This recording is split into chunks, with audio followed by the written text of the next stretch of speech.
I'm Zishan from the USA, and you're watching Miska Tulkas 2. W poprzednim odcinku. Po małych przepychankach z bandą naciągaczy przekroczyłem wreszcie granicę maurytańsko-senegalską. Wjechałem tym samym do tzw. Czarnej Afryki. Pierwszym miejscem, do którego dotarłem, było urocze miasto St. Louis z postkolonialną zabudową. Po kilku dniach ruszyłem na południe, w stronę Dakaru. Stolica zaskoczyła mnie swoimi wysokimi cenami i zachodnią nowoczesnością. Dakar był siedzibą kontrastów biedy, bogactwa, splendoru, wstydu. Nie on był jednak celem mojej podróży. Wsiadłem więc w taksówkę jadącą w kierunku granicy z Gambią.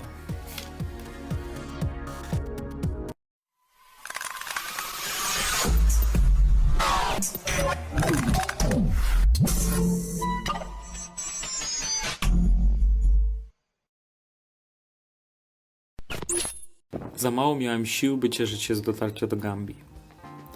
Z Dakaru jechałem dłużej niż zakładałem i ostatecznie musiałem przekimać się na granicy, gdyż celnicy skończyli swoją pracę na tamten dzień.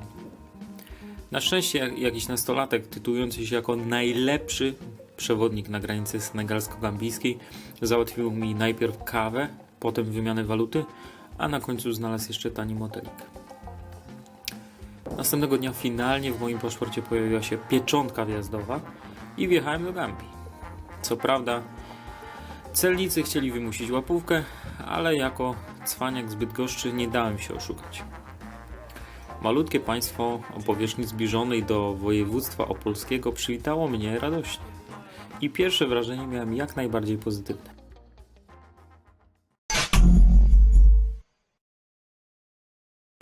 Odebrałem klucze do chałupy, którą wynająłem i ruszyłem na lotnisko. Po co? Po to, by odebrać moich kumpli, z którymi umówiłem się wcześniej. Padło: wpadajcie do Afryki, a oni długo nie zastanawiali się nad kupnem biletów. Co tam, Mati? To jest jak ci minęła podróż z Dakaru. Długo, nie? Rajd Bydgoszcz-Dakar naprawdę długo. Zrobiliśmy najpierw małe powitalne party, smakując lokalne piwko i wałówkę przywiezioną z Polski. W naszym obozie królowała jednoznaczna radość z naszego spotkania. Już niebawem mieliśmy bowiem wspólnie z moimi towarzyszami podbijać czarny, nieznany ląd. Następny dzień mojej podróży, a zarazem pierwszy dzień naszej wspólnej eksploracji gambijskiego świata, okazał się nieco bolesny z powodu trudów tułaczki zmieszanej z odrobiną niegroźnego kaca. Również i tu Afryka zaskoczyła nas pozytywnie. Miejscowi sprzedawali pyszne pączki po zadziwiająco niskiej cenie. Od razu nabyliśmy ten pożywny dodatek do śniadania. Nasza wioska, kolejny dzień, mamy czwartek. I pani sprzedaje pączki tutaj. No właśnie to jest idealne na kaca, jak wczoraj kupiliśmy. Szybko okazało się, że nie wszyscy Gambijczycy czekają tu na nas z otwartymi ramionami. Jeden z nich dał nam to do zrozumienia z pomocą swojej Ty maczety. kurwa, maczetą mnie jedno. Kurwa jakieś silly. Nieco przyjęci spotkaniem z dziwnym gościem, przypominającym nieco szamana z podręczników do geografii, udaliśmy się do stolicy.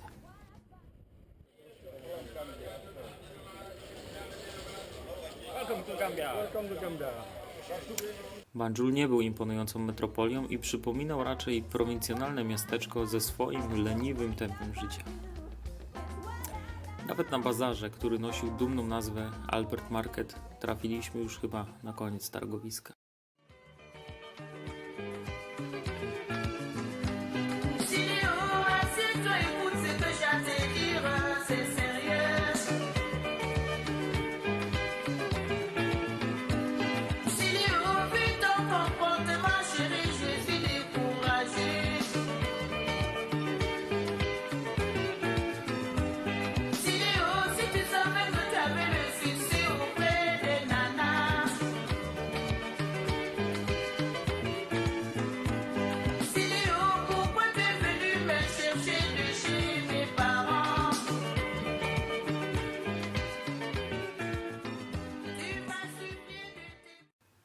Przyjemnie zaś było nawiedzić majestatyczny łuk triumfalny zaraz przy wjeździe do miasta.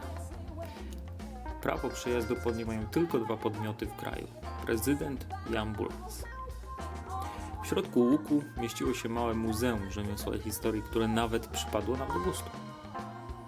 Z góry rozpościerała się zaś wspaniała panorama na afrykańskie tereny. Stąd Banjul wyglądał naprawdę cudnie. Zakurzona taka blok tutaj, nie?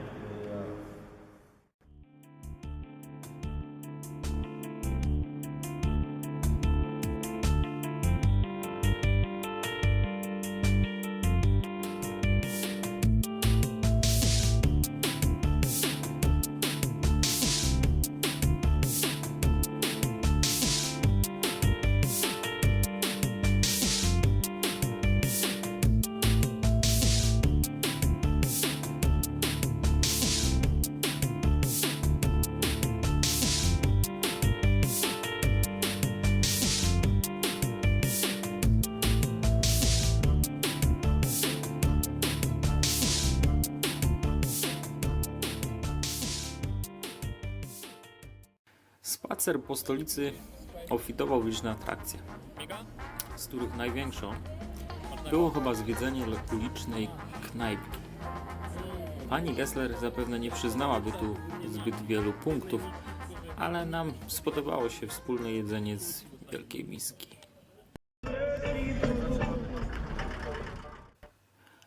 Niedługo po tym pojechaliśmy do słynnego Kachikali, czyli miejscowej hodowli krokodyli. Zwierzaki były raczej znudzone widokiem turystów, ale wypadało je przecież pogłaskać. W zasadzie, jak się okazało, sama wieś dookoła była chyba bardziej interesująca. W końcu musiałem ściąć swoje kłaki, bo ostatni raz zrobiłem to w Bydgoszczy przed rozpoczęciem misji Tułacz. To już którejś z kolei moja wizyta u fryzjera poza Polską i jak zawsze było zabawnie. Dowiedziałem się, że włosy murzynów są twardsze niż białych, więc ostatecznie musiałem poinformować fryzjera, żeby zrobił to nieco delikatniej, bo mnie ostatecznie oskalpuje.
Relaks na plaży z widokiem na Ocean Atlantycki był jedną z najbardziej kojących i przyjemnych rzeczy, jakich w tej podróży doznałem.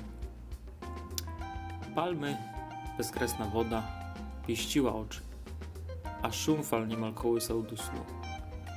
Nie spodziewałem się, że Afryka może mieć taką łagodną twarz. Lukas ze swoją koleżanką wylegiwał się w gambijskim słońcu, ale że nie był normalnym człowiekiem, to przebrał się za wikinga i latał teraz po plaży z gumowym mieczem. Jego afrykańska miłość nie przyjęła tego z entuzjazmem. Wracając z Sanyang Beach do naszej wynajętej chatki, mieliśmy szczęście. Złapaliśmy pick-upa, który podwiózł nas niemały kawałek. Obijając się na wyboistych bezdrożach i machając do uśmiechniętej dzieciarni, po raz kolejny poczułem szczęście tej podróży.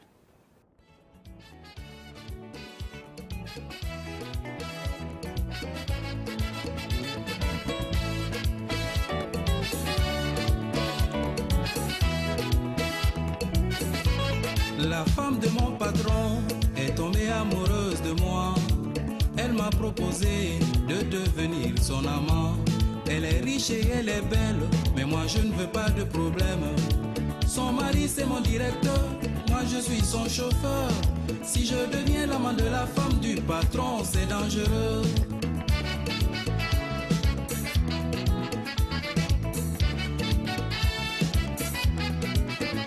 Mais les femmes sont diaboliques, malgré leur beauté angélique. Quand une femme est amoureuse, elle devient très dangereuse. La femme du patron m'a dit si je refuse, elle ira dire à son mari que c'est moi qui lui fais la cour. Même si je suis innocent, j'aurai de gros ennuis.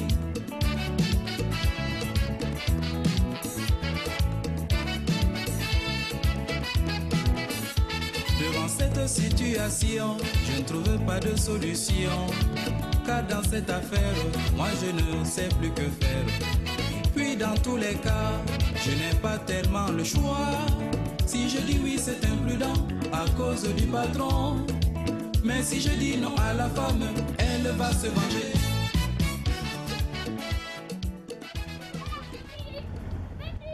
Kochasz Mateusza? Kocham. A Łukosza kochasz? Też kocham. A mnie kochasz?